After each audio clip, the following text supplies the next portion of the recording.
In quell'anno, che era l'anno di esordio dell'800, ricordiamolo, c'è stata la chimica perfetta tra pilota e moto, un talento incredibile, un pilota eccezionale, velocissimo, trovò una moto fatta per lui anche se non era stata costruita per lui.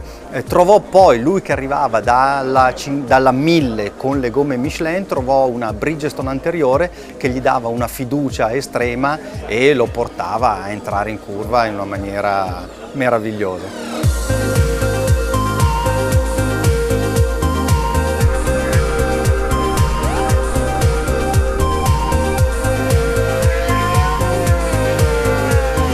In più aveva un motore molto aggressivo, fatto in maniera di sviluppare la massima potenza possibile, e questo lo rendeva, soprattutto inizialmente, nella parte iniziale del campionato, molto poco trattabile e quindi difficile da gestire, ma estremamente veloce, come poi si è visto sui lunghi rettilinei del Qatar e delle altre piste, soprattutto all'inizio del campionato.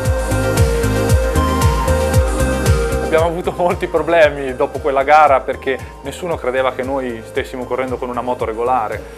In realtà era ancora una volta un'interpretazione diversa del regolamento. La Ducati non si è preoccupata, come gli altri, tanto del problema di consumi prima di iniziare, ma ha cercato ancora una volta di fare un motore il più potente possibile, convinti che la velocità sia molto importante. I think the Japanese had decided that coming down from 990 to 800 that the bikes were going to be slower, more manageable, and that maybe it was going to be a relaxed year to a certain extent.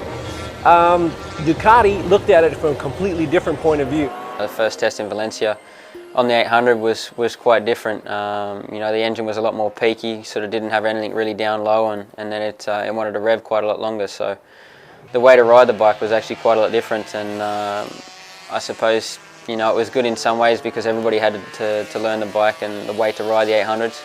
But at the same time, after 1 year trying to learn how to ride a bigger bike and then getting on something a little smaller, it sort of put me back a step to try and you know, change my style again after only 1 year. So we took a little bit of time to get used to it, and you know, we struggled at the beginning in testing with Ducati, but by the time we came out the first race, we'd got rid of quite a few of the issues, and of course, you know, a speed difference that we didn't realise we had till we got in a race, you know, helped us to create that first victory, and then from there, you know, a fantastic season ahead.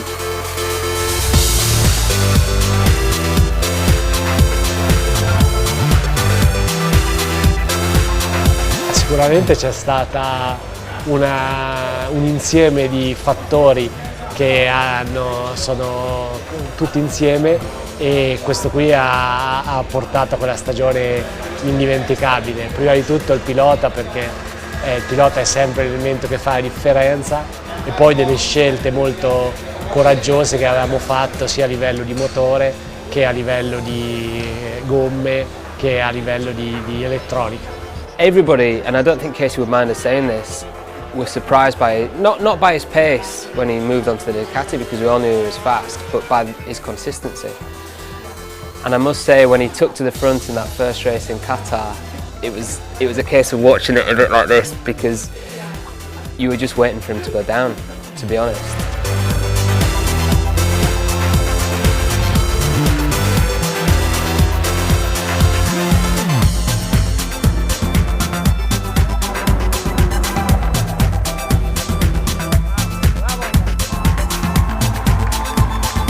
They went about it in a completely different way to basically Suzuki's, Honda, Yamaha, Kawasaki and those guys, and they came out with this monster, really fast bike, and it actually paid dividends. And of course the brilliance of Casey Stoner, no one else has ever reproduced the way that he rides a Ducati. È il più grande talento degli ultimi anni, è un talento smisurato, e questo gli dà la capacità di adattarsi subito a qualsiasi moto e a qualsiasi situazione ed andare il più forte possibile.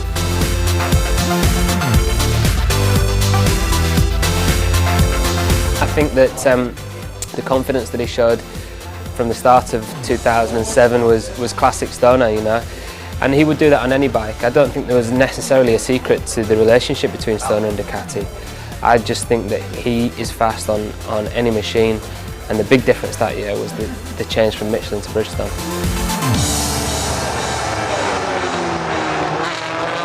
We were taking it race by race, step by step, You know, in the races where we couldn't win and we couldn't get a good result, then we were just settling for what we could. But those races we could win, then we went out and attacked them, and you know, we managed to come away with a lot of victories, a lot of podiums.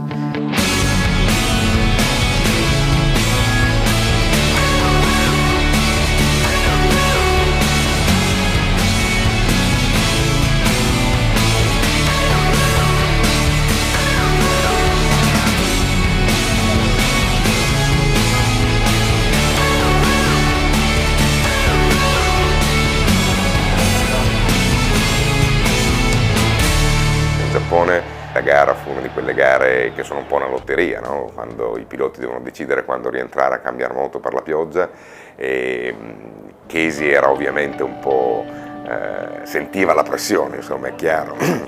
A 21 anni stava per vincere un mondiale, quindi la gara di Casey in sé non fu spettacolare, fu bellissimo che Casey vinse il titolo e Loris vinse la gara, per cui fu una giornata in cui anche Loris, che aveva vissuto una stagione più difficile, era felice, quindi tutto il team era contento, quindi ricordo la festa nella tenda della Bridgestone, dove eravamo tutti piuttosto contenti e anche, diciamo così, allegri.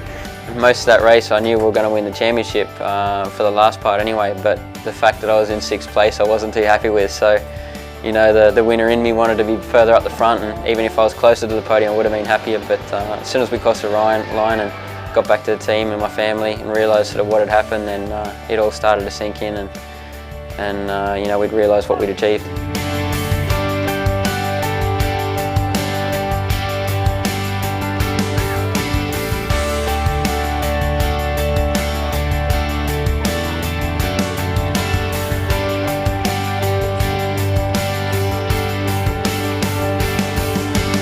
Era il primo mondiale per tutti, per Casey, per la squadra, per la Ducati, per tutti, quindi è stato, io penso, il coronamento di un sogno durato diversi anni, un po' per tutti.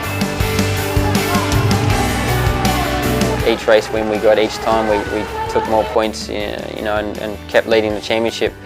It was just more of a shock for us. We sort of all had to sit down after it sometimes and just, you know, realise what was happening. And so it was an absolute fairy tale dream for all of us.